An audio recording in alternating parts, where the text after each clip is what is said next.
What was it like working with Botch and continuing his legacy through the Botchford Project? Yeah, it was a ton of fun. He was a character. He was an innovator. He was certainly unique in the way that he approached mixing traditional media with where we are now with the electronic media and trying to have fun. I mean, ultimately, we cover this team, but it is showbiz. It's entertainment. It has to be. Otherwise, people are going to look elsewhere and find people that are giving them what they want. And Botch understood that. And as good as his work was for the newspaper and then ultimately online, I think some of his best work was done electronically, whether it was filling in, hosting radio, or, I'm so fortunate to have had the opportunity to start the Patcast with him. And, it is a great regret of mine that we don't have the opportunity to do it in 2025. When I look at where podcasts have gone, we weren't the first by any means, but we certainly got a foothold in the market in that area before the proliferation of podcasts. And I wonder where ultimately the Patcast could have taken us. And it was funny because I remember we did a live Patcast at Woody's Pub out in Coquitlam.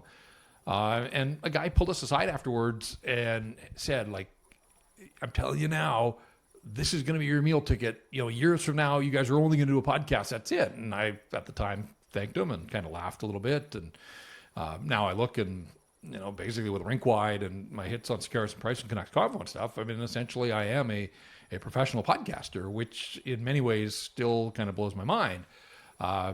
So, yeah, look, like Botch, like anybody, he had his days. He could be mercurial and sometimes a little difficult. We butted heads from time to time as well, but that was part of the show.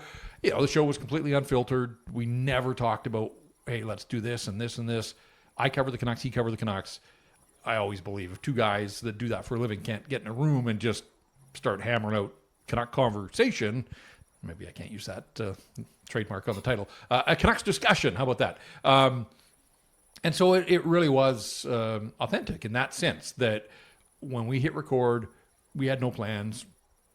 We both sort of saw the humor in the day-to-day of covering the Canucks and road trips and travel and some of the challenges that presented. And some of the best stories that we had on the podcast were, travel delays and lost luggage and all that kind of stuff that I think just kind of ultimately what we tried to do was, yes, talk Canucks, and eventually we would get down to the topics of that week, but we tried to pull people behind the curtain of the job that we had because we knew we were lucky. Like, this is the kind of job that tons of